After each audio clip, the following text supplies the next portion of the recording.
Hi, everybody. Thank you for joining UK School of Information Science and Netgain Technologies for a talk on cybersecurity from an analyst perspective. And thank you to our school's director, Dr. Huber, for continuing to support these ICT-related events. And thank you to Dean Greer, the Dean of the College of Communication and Information, for attending tonight. For those of you who don't know, ICT stands for Information Communication Technology, and our school does offer bachelor's and master's degrees in ICT. And now I will hand it over to Braxton Molton of Netgain Technologies. Thank you. I'm going to take my mask off and keep my distance because this whole thing doesn't work with the glasses, guys. How y'all doing? So Sarah did a fantastic job at introducing us, and I just want to extend the same gratitude to inviting us out and giving me an opportunity to speak about what it is that I do, and hopefully by the time that I'm done droning on incessantly, I'll have shown that I'm at least a little bit passionate about what it is that I do for my career, and then hopefully maybe you guys can take some of the mistakes. I'll at least talk about one, and maybe some of the things that I've done in my experience, and you can try and focus that as to what you're going to do with your career. So first question that we need to kind of get out of the way is, who am I and what am I doing up here? My name is Braxton Molton, and I work for Netgain Technologies. I'm a security analyst. I've been at Netgain for right around 3 years, and I've been working specifically in cybersecurity for the better part of 2. So before we kind of go into what it is that I do, what I see on my day-to-day, we need to talk about how it is that I even got there. I graduated from, EKU. I'm not UK alum. I have been everywhere in college. I actually started at Western Kentucky University. I was there for a year. I decided that Bowling Green was not for me. If you've ever been to Bowling Green, maybe you can share a little bit about that. Maybe you love Bowling Green. It's a wonderful campus. I'll say that. I wanted to be home. I got homesick. I thought I knew better. I was 18. So I went there actually for history teaching, and I did that for 2.5 years. And there was one semester, and it was my last semester in history teaching. And before I start this story, I just want to say, I realize that you guys are in college, and college is hard, and I'm not going to stand up here and act like this is, I'm not trying to be braggadocious, but here's what happened for me on my last semester. Maybe you can sympathize with me. I had 2 papers that I had to write. Big whoop, whatever. Everybody writes papers. This was in history. So I had to do 2 12-page papers, one on the Crusades, one on the modern history of Iran. Both of them required 10 primary sources and at least 10 to 15 secondary sources. These are papers that I'm only supposed to be doing one of throughout that entire semester, and I decided it would be a good idea to take 2. I managed to get through that, but by the time I was done, I was burnt out. So then I had to raise the question of, well, now what am I going to do? I still love history, listen to videos, I do all of that to this day. But for my life, for my career, was that what I really wanted to do? So when I first started looking at colleges and getting into that, I knew that it was either going to be history teaching or it was going to be something with technology. I was born in technology, raised up by it, everybody else is now. So that's where I started looking. So from history teaching to computer science. And those core classes have nothing to do with each other. So that was a challenge. All of my gen eds were the only things that carried over. I found out another thing about myself. I'm not good enough at math to be in computer science. I still knew that I wanted to do something in technology, so I started focusing towards something maybe more engineering focused, more IT related. That's where I landed in network security and electronics, the program there at EKU. And I made up my mind on that. I was good there. So, a couple problems with that.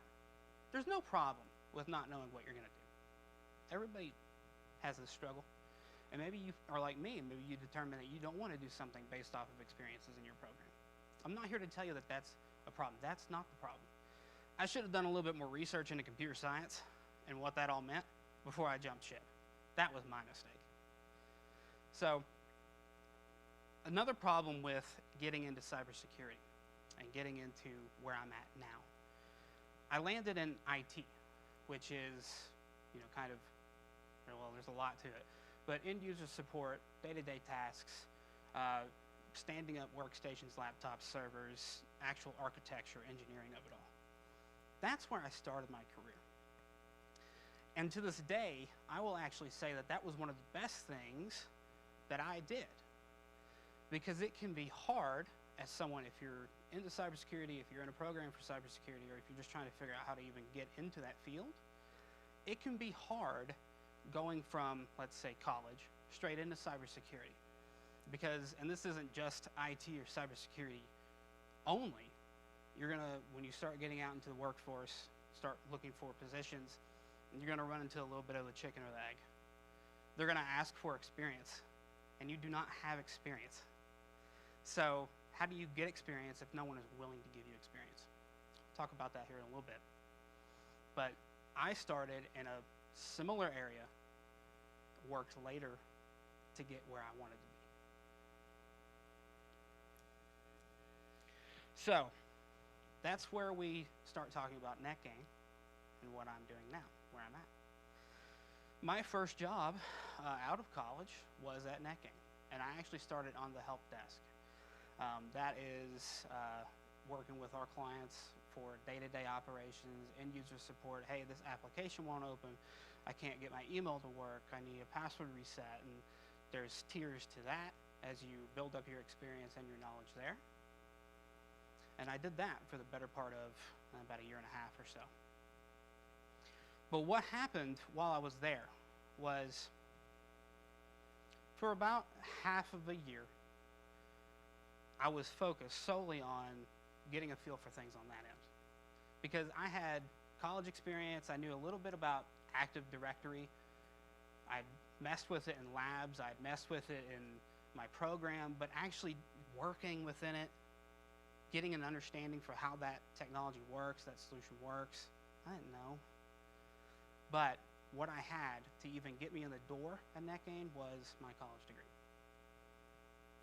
And that is something that I'm going to focus on a little bit later. I'll try to remember to bring it back up again. But the problem is you don't have experience. How do you get experience? You can't control that. You can't go to the store and get experience. But you can focus on other things that you do have control of. So I did all that. Finally started to get my feet wet, started to feel more comfortable, and then I asked myself, what do I do now? I was out of college. Is that where the buck stops? Not at all. Not in IT, not in other areas. So I started focusing on certifications and putting in work after hours on my own time to educate myself and to continue to train myself, showing that I can improve, knowing that I can improve, and starting to get a better understanding of what I'm actually working with so that I can not only improve my career but also my effort for my clients. And at that point, I started picking up certifications in engineering, specifically engineering, because that's what I was doing. But there's a concept in cybersecurity, and you don't have to agree with me, but from what I can, from my experience, this is what I think this is a pretty good point. You kind of have to know how things work to be able to secure them. There are configuration settings within some of these. I'll focus on Active Directory. If you don't know what Active Directory is, it's what UK probably uses to help you all sign into your computers on the network, giving you a username and a password. That's all that.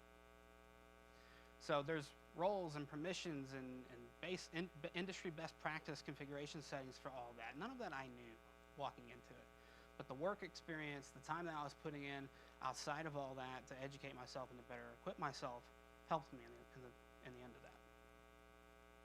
Did that, I focused on network engineering. I had the network security degree. Decided to get certifications by a very well-known vendor, Cisco. I'm sure you've seen that name. I got my CCNA. That's Cisco Certified Network Associate. It's a very entry-level cert in terms of networking, how that works. There's network fundamentals to it. And also because it's a Cisco cert, they talk a little bit about their products and their equipment and how to navigate those. Didn't stop there. Is everyone familiar with VMware? It's virtualization software. It's a vendor. They have a professional, not a security cert, but a professional certification that I focused on to wrap my head around virtualization, how that all works. You deal with virtualization a lot, at least in my position, and you will if you go into cybersecurity. Virtualization is a major concept in cybersecurity. So I focused on all of that. And during all that was going on,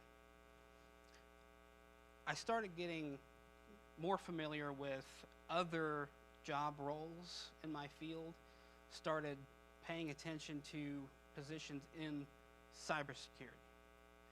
And I knew that I was a successful engineer, I was happy with what I was doing, but I also knew that for me, that was the cool stuff, the cybersecurity. You've probably seen, there's a famous clip, and I'll try not to bore you with my random tales, on NCIS, if you're familiar with that show. There's a famous YouTube clip. During the episode, they get hacked. And this is like the naval agency, a federal agency. They get hacked. And at one point, 2 people end up on the same keyboard trying to combat a hacker. Now that's not real, but that was cool. And I was like, man, how do I do that? That's where I started getting my focus into cybersecurity. And at Netgain, I was like, man, I'm working with all these clients, we're doing engineering, but what are we doing for cybersecurity? I started talking a little bit to our director of security at Netgain. I was like, hey, this is what I want to do. This is where I want to go. I'm doing this, and that. Is this right? Is it wrong? What would you like to see? What would help me get my foot in the door, hopefully at Netgain or somewhere else? Where can I best position my career? And he gave me a lot of advice for that. And it was starting to center my focus on cybersecurity certifications. So now I had some experience in engineering. I had some experience in technologies. I had some experience in all this. What does the cybersecurity industry say about what I'm learning about? What's the concepts around that? And how do I start learning that? So I got my CompTIA Security Plus. That's a common ask that you'll see in job descriptions and job roles if you look at cybersecurity positions. And that's something else that you'll often see in a lot of even engineering job roles. Grabbed that, and I grabbed a certification from ISC Squared. ISC Squared is a globally renowned cybersecurity organization. And I got an SSCP from there. That's a Systems Security Certified Practitioner. There's an experience requirement to that certification, or else you can't have it. And I had spent enough time at Netgain utilizing some cybersecurity concepts and roles, and I was able to grab that as well. So all that said and done, having some discussions internal to Netgain, and right around the same time, Netgain was actually looking to expand their cybersecurity team. We've been offering Cybersecurity Services for a while, and now it was ready to start expanding the team and growing that. And we had some internal processes there, interviews and such, and landed there. And I've been working as a security analyst for about 2 years. Yes?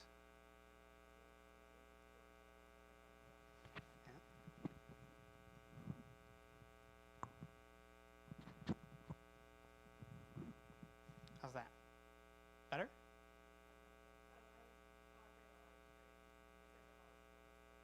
Oh, okay. I'll keep going. Just let me know if it. So now I'm a security analyst at Netgain, and that has changed not only just in me being in the role, but also as it's been going on. We've been talking about it. So if you're interested in getting a career in cybersecurity, you're going to ask yourself, what does an entry-level position in cybersecurity look like? Because if you kind of look back at what I was just talking about, you kind of have to know how these things work before you can start to talk on how to secure them, how to do all of that. So there's actually kind of an element of experience involved. So now you start looking away from, well, entry level, you don't typically see, or light experience requirements to no experience requirements, but cybersecurity kind of naturally, it kind of requires that you do, or demands it. So entry-level positions, you're probably going to see things like junior security analysts, senior security analysts, security engineers. Honestly, the names vary, and they don't always fit the same thing. So when you're looking on LinkedIn, you're looking on Indeed, you're going to see security analyst positions. They're going to describe mostly similar responsibilities and obligations, but you're also going to see wildly different things. Part of that is because what the organization is or what their expectations are for that role. So focusing on me and what I do, I work for Netgain Technologies. Netgain Technologies is a managed services provider. We provide IT services, now cybersecurity services as well, to small to mid-sized businesses. We have multiple clients, we have multiple environments and technologies that we work with. So because of that, there are some challenges with running a business that may not be obvious. Part of that is risk management. Part of that is vulnerabilities of your assets, your desktops, laptops, anything that's plugged into the network, end user training for cybersecurity. There are a whole host of services that we provide. And one of the more important things that I also operate within is what we call a virtual chief security officer.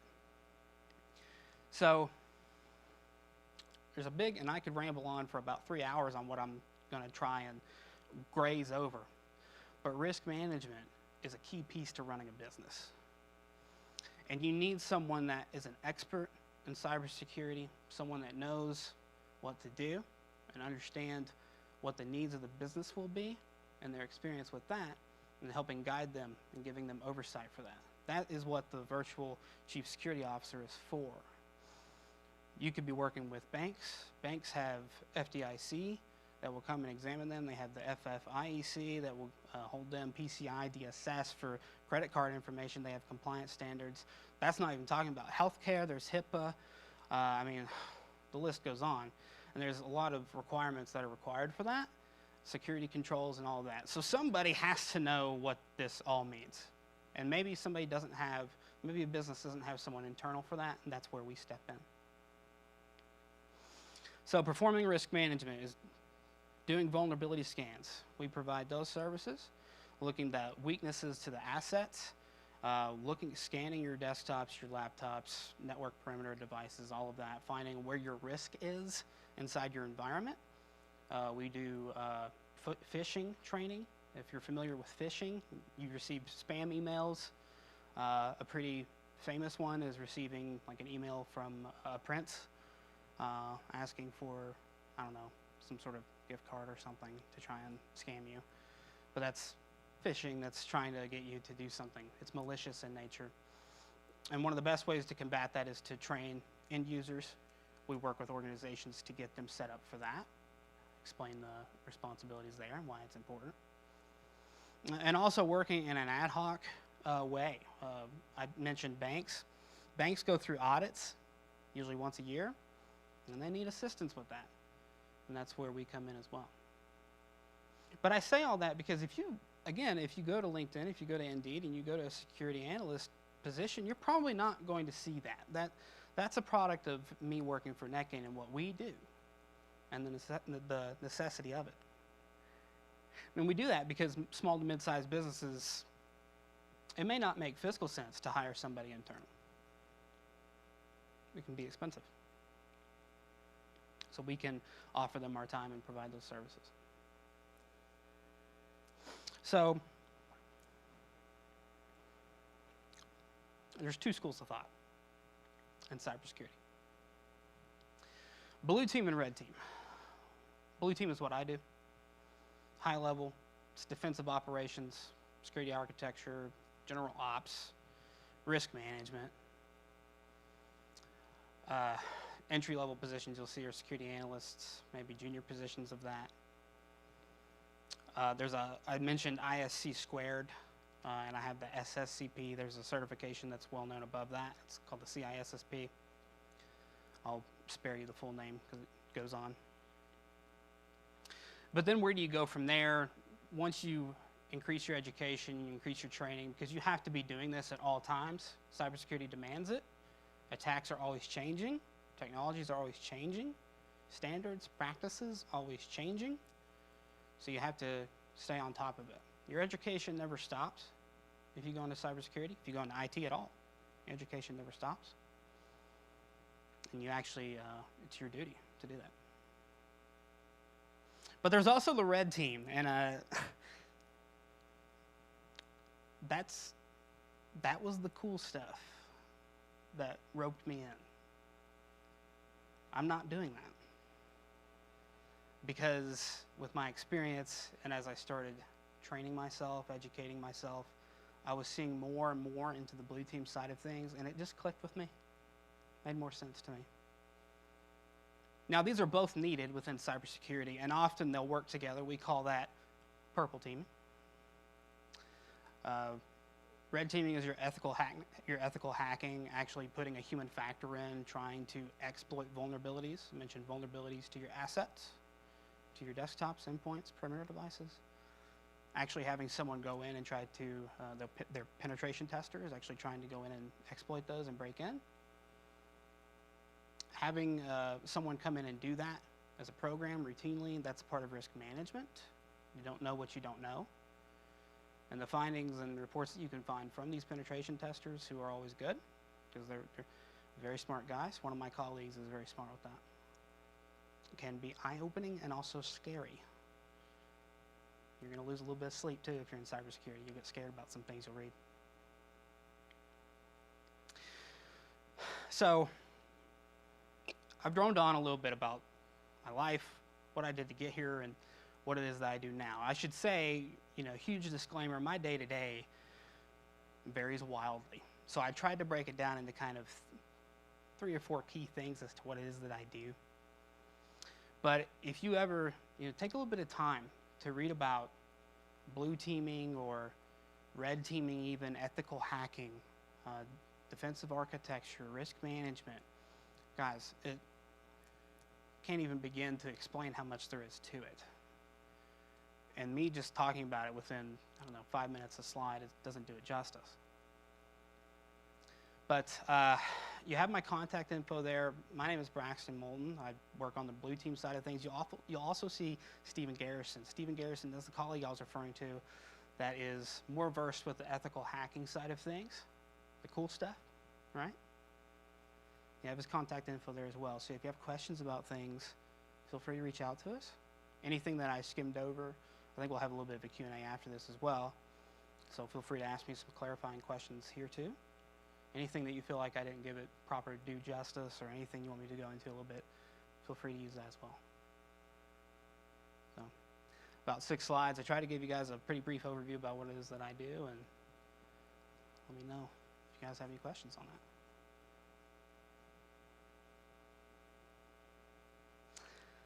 I do know that we had some questions that came in afterward, or before this, and I'll try to speak to them a little bit. One of the questions that came through was, how do you get into the field with no experience? I think I've talked about that a little bit, but really the key point is you have to do something to stand out. You have to improve yourself. You can't control that you don't have experience. You can't go to the store and buy it. What you can do is you can spend your time educating, grabbing certifications, showing that you're willing to improve, showing that you're willing to put in the effort and to do the time. Education is very helpful as well. I will always pretty much maintain that I only got my interview at Netgain because I had the degree. Set me apart. And I'm sure there were other candidates that had degrees as well, but that was one factor into it. Yes? Certifications that you get, Mm-hmm. you got them mainly from companies, vendors, things like that. Like you said, Cisco, and then you mentioned another one. VMware. VMware, yeah. Mm-hmm. How much do those typically cost? Are they pretty pricey? They can be. Yeah. VMware is on the pricier side. That is because VMware actually requires that you take one of their week classes, and that's the main driving factor behind the price there. Cisco, the exams are like $150. You can grab the books for $20, if that. You don't have to do VMware. There's all kinds of different vendors that provide virtualization. There's free classes on, sometimes they're free. on blanking on the name, Cybrary.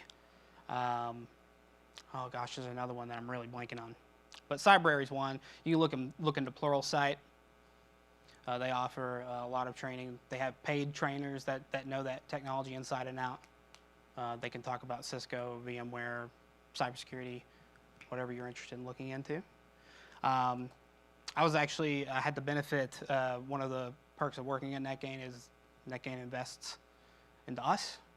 So they were willing to tackle those training costs. So hopefully, if wherever you end up, maybe they'll do the same. It's actually kind of a common practice, especially in IT, that they'll be willing to do that. Yeah, go ahead. So you graduated in 2018. That's correct. So it sounds like this is a field that you can move up in pretty rapidly if you've got the right training and you have the right pathway. Would you say that's accurate? Because it's a growing area, obviously. Oh, it's growing exponentially. It's tremendous right now. And that's highly because you've probably seen it a lot in the news, but Colonial Pipeline, ransomware it leaves me speechless. It's a business. It makes money, locking organizations, people out of their data, leaving them with no choice but to pay them in Bitcoin or whatever other crypto that they want.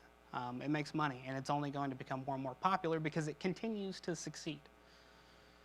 But in terms of, how fast you can move forward in the industry, yeah, I would say it's accurate that, if you're willing to put forth a lot of the effort in, educating and grabbing certifications or just showing that you're willing to improve and put yourself out there, you stand a good chance in propelling your career forward. I'm very fortunate to work at Netgain where we were in a position ready to expand, and the timing was also pretty appropriate for myself as well. So I can't really speak to what might happen in other organizations, but you're completely correct. Cybersecurity is huge, and it's a good time to jump in. Yeah.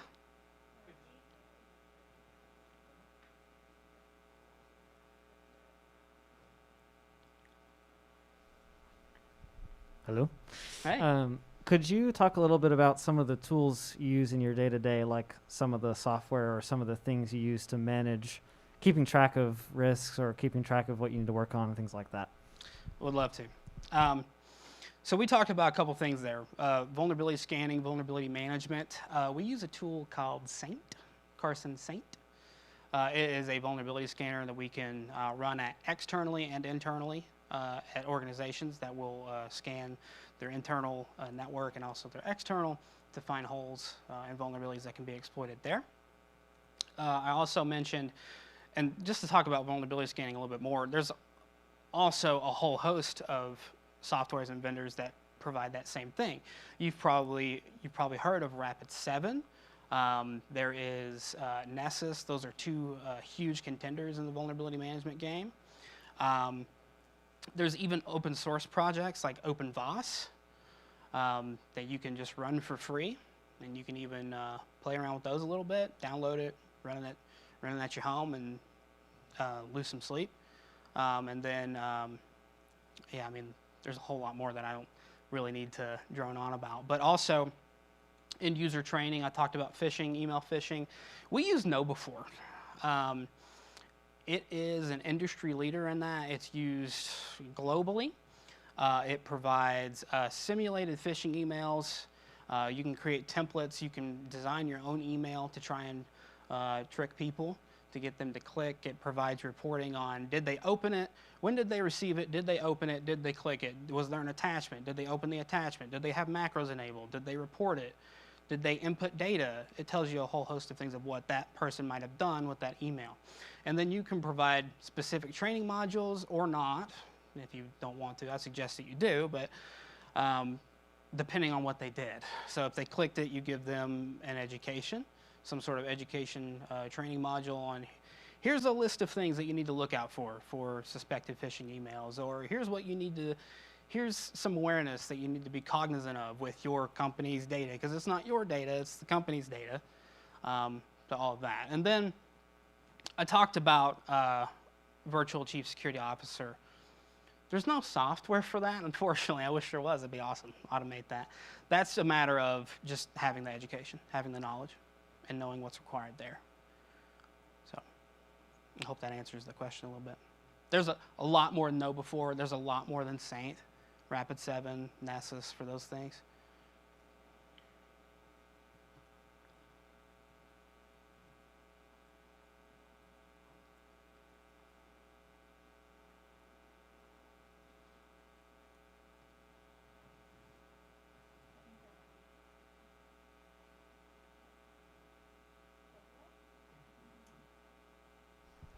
So with the growth that you're seeing in the cybersecurity industry, would you say that that's evenly distributed between like companies creating their own cybersecurity teams and the more like consultant-oriented industry, or would you say that it's concentrated more in one or the other?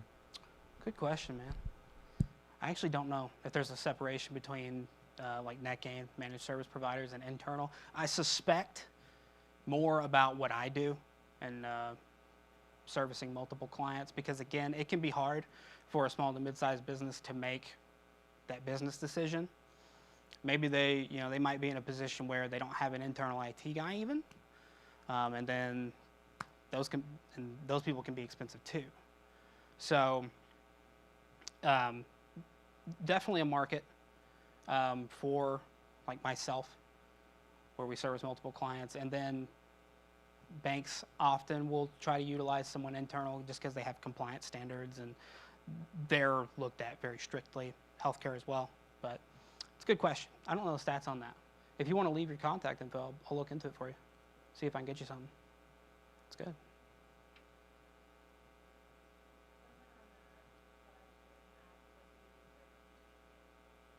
I'm sorry. What do I do for continuing education? Yeah, train never stops. Unfortunately, not for me either. I'm actually studying for the certification that is above my current one, the SSCP for ISC squared. You might have seen the acronym, the CISSP. That is one of the most foremost certifications that I'm targeting right now. More blue team oriented. In terms of how I made the decision that that's what I wanted to do, where do I go from there once I've made that decision? You have a lot of options. I'm a big fan of using multiple resources. So they're gonna, for whatever certification you go for, whatever vendor you want to focus on, they're gonna have their official study guide, they're gonna have their official book, official practice tests, and then there's gonna be people that are off to the side that are also really good putting out their own books. There's videos on Cybrary, Pluralsight by trained teachers. Utilize as much as you can, really. Be honest with yourself. If the resource that you're using doesn't work for you, it doesn't work for you. Find something else that works. If you're, if it's impossible for you to be able to read through the most boring book you've ever read in your life, like myself, I struggle with that. Focus on more visual information. I do a lot of videos that help give me that education and training as well. So, and then practice tests, practice exams. When it comes to practice exams, I actually try to stick to the official. I don't use practice exams from other people. I want the actual vendor that I know that they're going to write similar questions and answer those. Stick to a schedule. But with cybersecurity specifically, if you're trying to make a decision, blue team, red team, what it is that you want to do, it's really just going to be a personal decision on what you want to do. Maybe you want to stick to engineering. There's security engineers, guys that work within cybersecurity, but they're implementing these solutions, these security controls, doing all of that.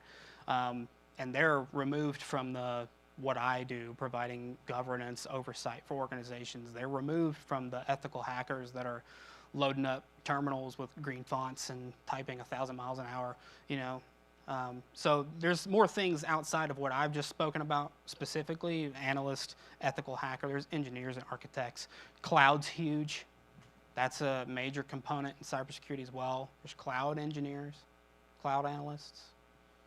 So I recommend you actually go out there and look. Just do a quick little Google search about what's out there. Even if you're not looking right now, you're a ways away from going into the workforce, go on Indeed and just type in cybersecurity, type in information technology, see what's available. That'll give you an idea of what recruiters are looking for, people inside of HR are looking for, and maybe that will help drive what you need to focus on.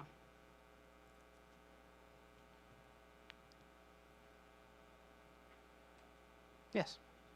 Other than the skill sets that you have from the technology side of it, what other skill sets do you think are important in this area? I mean, what sort of people will rise to the top? Soft skills is a big one.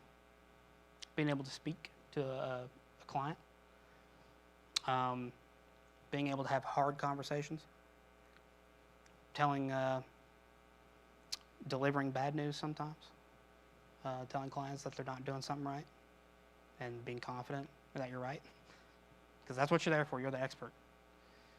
And another part of risk management I'll touch on briefly is sometimes you have to accept the risk.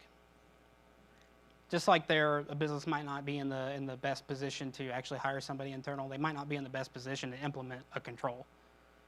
So they have to accept that.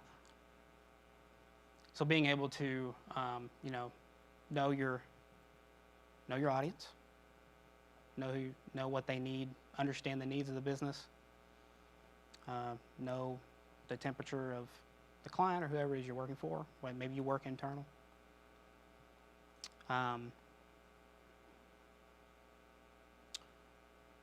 It's probably the biggest one outside of the actual know-how. Because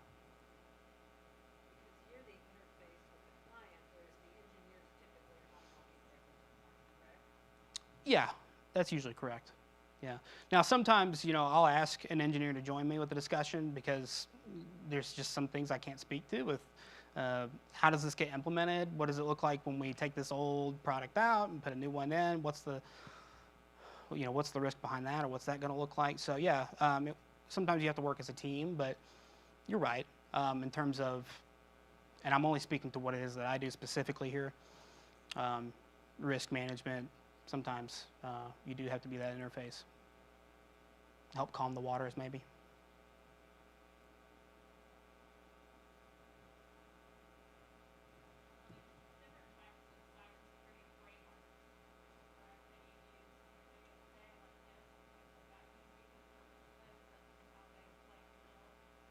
Yeah. History lesson. We're full circle, by the way. I think it was like the early 70s, NIST came around. NIST is the National Institute of Standards and Technology. It's a federal agency. Computers got big, and then they got small, and then they got faster, and now everybody's got them. And the concern came about, these things are great. They make billions of calculations in a second, and they also store some awesome stuff, but they can also store some sensitive things. So what do we do to keep that secure? So then NIST got created. They came up with some interesting frameworks. And this is typically how we operate. We operate within NIST. We use NIST Special Publication 800-53. That was really one of the first ones that came about. It's for federal information systems because that was the big focus, was how does the government stay secure? If you do a little bit of digging about how things come about, you'll see the government and the military were kind of there first, and that's where it came from. And then other frameworks came about for the non-federal information systems, for HIPAA specifically. There's other organizations, not just NIST. There's ISO, which is an international security organization. They have frameworks. 271K is very similar to a lot of the frameworks that we use. There's also, I know the acronyms, don't always know the full name. There's COBIT, that's C-O-B-I-T. ISACA, a lot more. But there is a lot of frameworks that you can actually use, and they depend on the vertical and what their needs are. Typically, Netgain hangs out with NIST. That's what we use. And with each of those frameworks is specific security controls, requirements, rationalizations as to why we do those things. A lot of documentation, a lot of reading.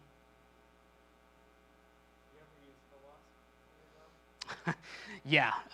If my colleague Stephen Garrison were here, he would love to talk about OWASP. But yes. Yeah, top 10 threats, all of that, frameworks, minor attacks, all that.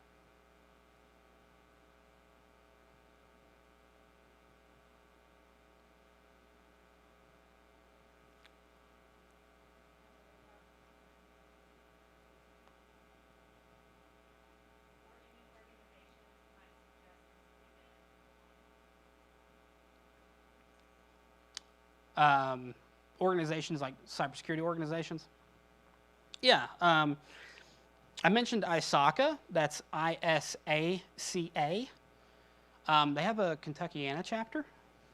If you're interested in joining a community around that, you can join there. ISC Squared, which is the vendor that I hold my SSCP with. There's a whole community around that. They have chapters as well that you can join that are local to the community. Two big ones in the area that I would recommend. ISC Squared and ISACA.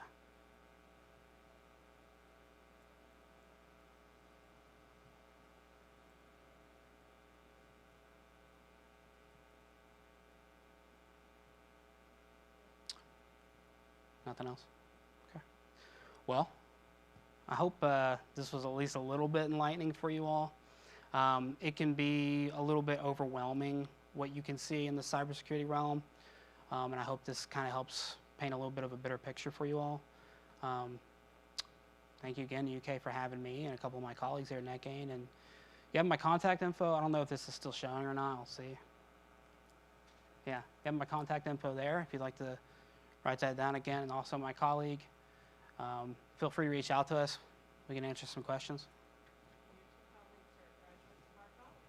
That's correct. That's correct.